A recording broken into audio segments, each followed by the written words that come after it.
Ustadz, pasti ada perbedaan. Iya, ya. Betul enggak? Betul enggak? Rasul aja kalau mempraktekkan tata cara sholat berbeda-beda dari satu keadaan ke keadaan yang lain. Makanya kalau membicarakan tentang sifat sholat Nabi itu tidak boleh cuma disebutkan satu sifat sholat Nabi. Sifat sholat Nabi itu berbagai macam riwayat. Mestinya adalah disampaikan secara apa? Secara menyeluruh. Bagaimana sifat-sifat sholat Nabi Shallallahu Alaihi Wasallam. Seringkali orang itu membahas sifat sholat Nabi hanya satu model, hanya satu riwayat.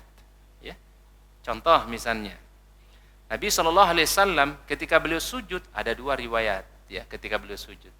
Ada riwayat yang pertama, beliau mendahulukan tangan dulu, kemudian lutut. Hadisnya sahih. Ya, riwayatnya dari Abu Daud juga. Tapi Rasulullah SAW di kesempatan yang lain, beliau kalau sholat itu beliau dahulukan lutut dulu, kemudian apa? Tangan beliau. Itu hadis yang sahih. Riwayatnya juga ada di Abu Daud. Mestinya adalah sampaikan dua riwayat ini yang bersumber dari Nabi SAW. Jangan disampaikan satu. Kalau disampaikan satu nanti dianggapnya, oh ginilah cara sholatnya Nabi SAW. Berarti kalau cara yang lain salah. Karena itu tadi disampaikannya cuma satu. Ya, contoh yang kedua.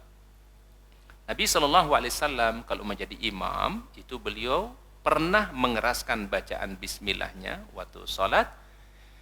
Bismillahirrahmanirrahim. Alhamdulillahi Rabbil Alamin Ar-Rahmanir Rahim Maliki Yaumiddin. Dijaharkan bacaan Bismillahnya. Riwayatnya dari siapa? Dari Abu Hurairah radhiyallahu anhu, dan diambil pendapat itu oleh madhab Asy-Syafi'iyah, madhab Imam Syafi'i. Riwayatnya dari Abu Hurairah radhiyallahu anhu. Ya, diambil mazhabnya oleh Imam Asy-Syafi'i. Tapi di kesempatan yang lain, Nabi SAW ketika salat, beliau menjaharkan bacaan Bismillahnya. Bismillah dibaca pelan. Ya, dibaca Bismillah tapi pelan, sir. Alhamdulillahi Rabbil Alamin Ar-Rahmanir Rahim Maliki Yaumiddin. Bismillahnya dibaca apa? Sir. Itu riwayatnya dari siapa? Abu Bakar, dari Umar, dan pendapat itu diambil oleh Imam Ahmad ibnu Hanbal atau mazhab Hambali. Nah, mestinya disampaikan semuanya. Oh, riwayatnya dari Nabi begini, di kesempatan yang lain begini, di kesempatan yang juga begini. Jadi akhirnya jamaah itu walaupun berbeda tapi saling menghargai. Itu terpenting. Makanya ada satu kaidah dari para ulama mengatakan nattafiqu fi mattafaqna. Mari kita sepakati hal yang kita sudah sepakati. Apa yang kita sepakati para jamaah, para pemirsa? Rukun Islam itu ada 5. Ada yang mengatakan rukun Islam ada 7. Ada? Ada? Enggak ada. Kita sepakat. Itu masalah akidah. Itu masalah pokok iman. Rukun iman ada 6. Ada yang mengatakan 10? Enggak ada. Itu berarti kita sepakat. Ada rukun iman itu ada 6. Semua kita berkiblat kepada Baitullah. Ada enggak yang berkiblat kepada selain Ka'bah Baitullah? Enggak ada. Ahlus sunnah wal jamaah. Kemudian mencintai para sahabat Nabi dan keluarga Nabi SAW. Itu ciri ahlus sunnah tuh. Mencintai sahabat Nabi dan memuliakan keluarga Nabi SAW. Ciri ahlus sunnah. Jadi kalau dia masih berbingkai dalam pemahaman tadi, maka itu saudara kita ahlus sunnati wal jamaah. Termasuk juga adalah kalau orang itu meyakini Nabi Muhammad Nabi yang terakhir. Sepakat enggak itu? Sepakat enggak? Kalau ada ngaku ada Nabi setelah Nabi Muhammad SAW, itu pasti akidahnya bukan ahlus sunnah wal jamaah. Itu pasti sudah keluar dari apa? Ahlus sunnah wal jamaah. Jadi kita sepakati hal yang sudah prinsip di dalam Islam. Kalau ada perbedaan-perbedaan dalam masalah fikih, dalam masalah furu'iyah, itulah namanya kekayaan Islam, khazanah Islam. Apa yang dibutuhkan? Yaitu insyirahus sadri, lapang hati, lapang dada melihat perbedaan. Dulu kita waktu kuliah itu diajarkan perbandingan mazhab selama 4 tahun. Jadi belajar fikih perbandingan mazhab itu 4 tahun kita belajar. Jadi ketika ada yang berbeda, jadi kita enggak, hati kita tuh enggak enggak sesak gitu lihat orang berbeda amalnya dengan kita. Karena kita tahu dalilnya, ya kita paham dalilnya, dan kita hargai saudara kita mungkin mengamalkan sesuatu yang berbeda sama kita. Karena kenapa? Mereka mengamalkan sesuatu pun juga ada dalilnya, ada dasarnya. Kalau orang saling menghargai, saling menghormati, saling memuliakan, maka adem ayamlah kita hidup di Ahlus Sunnah wal Jamaah ini. Makanya Ustadz berkeyakinan, ya, sekarang ini Ahlus Sunnah itu diobok-obok dari dalam. Ya, gimana caranya Ustadz? Dilemahkan kita dengan banyak membahas yang furu'iyah, ya, di dalam Ahlus Sunnah. Sekarang musuh-musuh Islam itu mereka senang, ya, bahkan mereka berkembang sekarang, ya. Kita Ahlus Sunnah selalu rame, ya. Bahkan yang repotnya itu ceramah Ustadz si A ditemukan dengan ceramah Ustadz si B, kemudian diapain? Diaduk ceramahnya, padahal itu potongan ceramah. Coba kalau dia baca secara utuh, dia ikuti kajian secara utuh, ya, insya Allah nggak gagal paham.